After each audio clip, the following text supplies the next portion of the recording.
Here's information we need to know about each and every airplane that we weigh.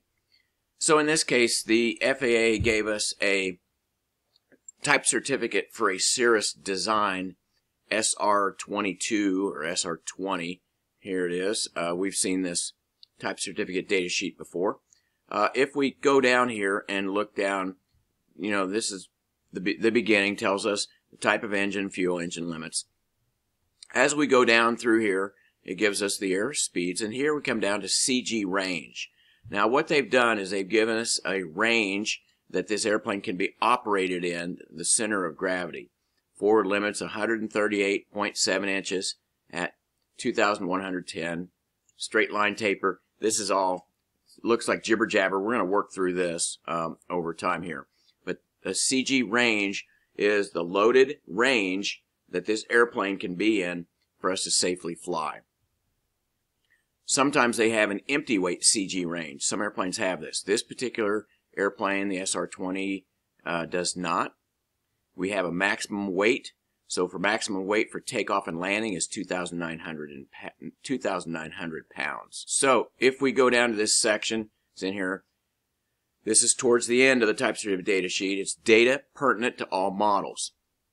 Somewhere in this type certificate data sheet, they should tell us where the datum is and how to level the airplane.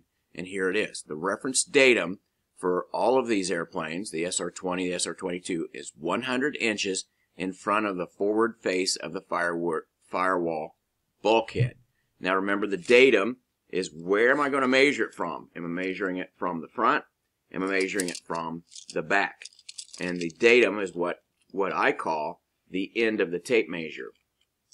So in this case, where we're going to measure from on this airplane is 100 inches in front of the forward face of the firewall bulkhead that's in the engine compartment.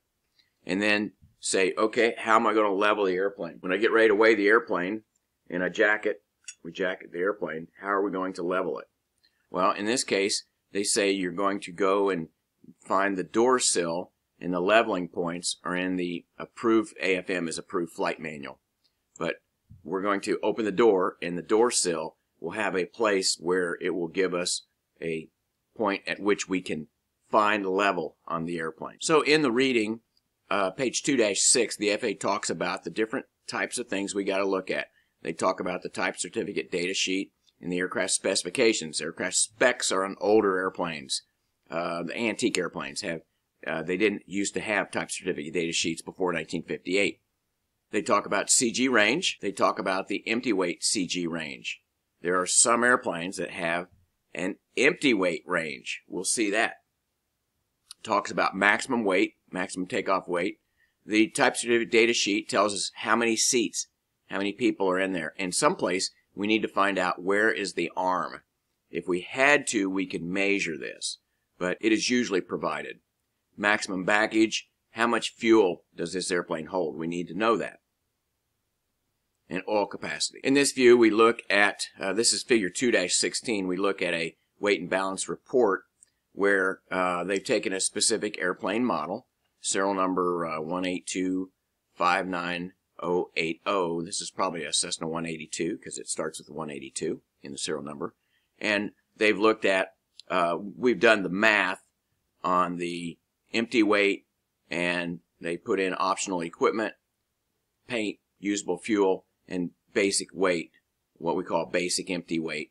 And that's a definition here. A basic empty weight is one of the terms we're going to throw around here for the basic empty weight. So where do we find what the correct equipment is? Well, there's a document called the equipment list. All right, and this equipment list, this is an equipment list. Every airplane's got one, or it's supposed to have one. If it doesn't, we can fix it, or we can track one down. We take the equipment list, and it's kind of like a list of everything that can be on the airplane. Sometimes it's on there, sometimes it's not, and it'll tell us that. So if you look here, it says that if it has a -R, this is a required item for FAA certification. S is a standard equipment item. O is an optional equipment item. And A is an optional equipment item in addition to the required items. So it's like when you buy a car. You can buy, you can buy the some of the safety equipment. You can buy the automatic braking. You can buy the stereo system.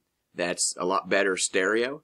So when you buy an airplane, you have options of different equipment. You have options of different equipment that you can have put on the airplane. Well, let's just look at one. Here is an equipment list, and here's your basic radio package, and they've got a part number for it, and they tell you the weight and the arm, where it's installed, the distance from the datum. Let's jump down here. Here's the pilot seat. The pilot seat, they gave it an item number. We got to have something to identify. It's 2501-R, and R means it's required. You got to have a pilot seat. Can't fly an airplane without a pilot. The pilot seat is located, it's 33 pounds, 33.8 pounds, and it's located 41 inches behind the datum. So everything that's in here, look, here's a pilot's operating checklist.